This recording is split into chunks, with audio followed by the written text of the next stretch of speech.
Bonjour les élèves, on commence notre troisième leçon. On va parler des grandeurs physiques scalaires et vectorielles. D'abord, on commence par le mot grandeur physique. Qu'est-ce que ça veut dire grandeur physique? Grandeur physique, c'est quelque chose qu'on peut mesurer et qui a une unité de mesure. La masse, par exemple, est une grandeur physique. Quand je me mets sur une balance électronique, je vais voir ma masse est par exemple 60 kg. Donc, la masse a une valeur qui est 60. Elle a une unité de mesure qui est le kilogramme. Donc, c'est une grandeur physique. Le temps est une grandeur physique. Par exemple, 2 heures, 2 minutes, 3 secondes. Donc, grandeur physique, c'est quelque chose qu'on peut mesurer et qui a une unité de mesure. Et maintenant, il y a deux genres de grandeur physique.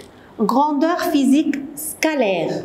Grandeur physique scalaire d'abord, c'est une grandeur qui a une quantité seulement. Ce sont les grandeurs qui n'ont pas de direction ou bien qui n'ont pas de sens, comme la masse, la distance, la température, le temps, la densité. Ce sont des grandeurs physiques qui ne dépendent pas du sens ou bien de la direction. Donc, ces grandeurs-là possèdent une quantité seulement. Le mot quantité seulement, c'est-à-dire une valeur et une unité de mesure. 3 kg, 2 mètres, 37 degrés Celsius, 3 heures, 20 grammes par centimètre cube, etc. Un deuxième genre de grandeur physique, ce sont les grandeurs physiques vectorielles. Ce sont des grandeurs physiques qui ont une quantité et un sens. Quand je parle du poids, par exemple, que vous avez déjà étudié, on a appris que le poids a toujours un effet dans la direction du centre de la Terre. Donc, le poids a une direction. La pression atmosphérique aussi, la pression a une direction. L'accélération, la vitesse vectorielle. Donc, ce sont des grandeurs physiques qui ont une quantité et un sens. Donc, pour les déterminer, il ne suffit pas de citer la valeur et l'unité de mesure seulement, mais il faut aussi citer la direction. Pour mieux comprendre la différence entre grandeur physique scalaire et grandeur physique vectorielle, on doit comparer la distance et le déplacement. Voyez ici la trajectoire du papillon. Donc, cette trajectoire-là du papillon, je vais considérer que cette ligne-là pointillée est une corde et pour déterminer la distance que le papillon a effectuée, je vais faire étendre cette corde-là ou bien étirer cette corde-là et je vais déterminer sa longueur. La longueur de cette ligne pointillée-là ou bien la longueur de cette corde-là, ça représente la distance effectuée par le papillon. Et la distance est une grandeur physique scalaire, c'est-à-dire elle a une quantité seulement. Mais si je veux, moi, déterminer le déplacement, donc pour déterminer le déplacement, je vais prendre le point de début et le point d'arrivée. Il y a le point initial et le point final du trajet. Et je vais tracer une ligne droite qui relie le point initial et le point final. La longueur de cette ligne droite-là représente la quantité de déplacement.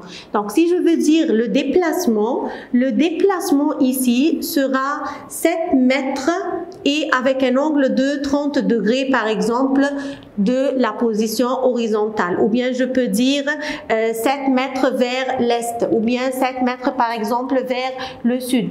Pour indiquer le déplacement, je dois dire deux choses, la quantité et le sens, parce que le déplacement est une grandeur physique vectorielle. Donc, la distance effectuée par le poisson, la distance effectuée par le papillon, c'est la longueur de cette ligne-là.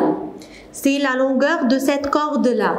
Mais le déplacement, je regarde le point de début et je regarde le point final et je trace une ligne droite. Je prends la longueur de cette ligne droite-là et je dois indiquer le sens du déplacement. Donc, il faut faire très attention à ces trois définitions-là. Qu'est-ce que ça veut dire distance? La distance, c'est la longueur du trajet actuel effectué par le corps mobile, du point initial au point final. On voit la longueur du trajet, tout le trajet. Et c'est une grandeur physique scalaire, elle a une quantité seulement. Le déplacement, c'est la distance effectuée mais dans un sens déterminé et c'est une grandeur physique vectorielle, donc elle a une quantité et un sens. Qu'est-ce que ça veut dire la quantité de déplacement? C'est la longueur de la plus courte ligne droite qui relie le point initial et le point final. Comme vous avez vu ici, donc la longueur de la plus courte ligne droite qui relie le point initial et le point final, c'est la quantité de déplacement. Mais quand je parle de déplacement, je dois citer sa quantité et sa direction.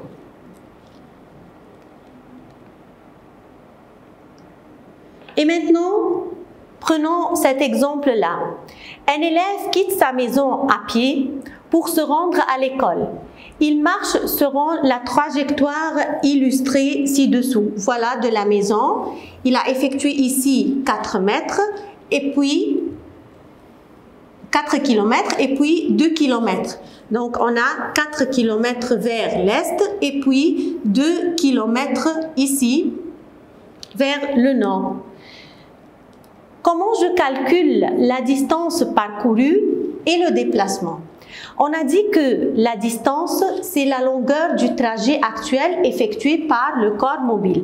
Donc, je vais faire 4 km plus 2 km, ça fait 6 km. Mais le déplacement, c'est autre chose.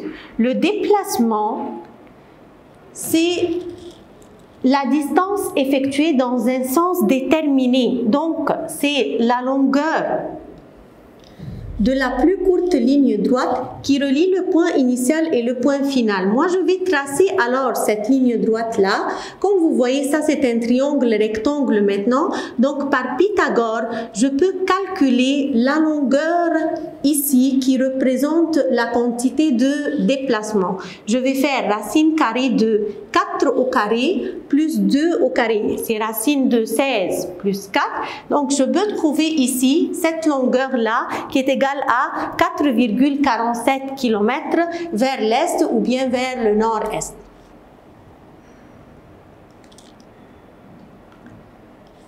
Et maintenant, qu'est-ce que ça veut dire vitesse vectorielle? On a parlé de la vitesse la fois passée et on a dit que la vitesse, c'est la distance effectuée durant une unité de temps. Mais quand je parle de vitesse vectorielle, je ne parle pas de distance, je parle alors du déplacement. Parce que la vitesse est scalaire, mais la vitesse vectorielle est vectorielle. Donc, vitesse égale distance sur temps, ça c'est une grandeur scalaire. Vitesse vectorielle, c'est le déplacement en une seconde. Le déplacement est une grandeur vectorielle, donc comme ça, je détermine la vitesse vectorielle. La vitesse vectorielle a une quantité et un sens. Le sens de la vitesse vectorielle est égal à celui du déplacement. Et maintenant, prenons cet exemple-là. Une personne traverse la route par le pont piéton comme le montre la figure. Calcule sa vitesse moyenne et sa vitesse vectorielle.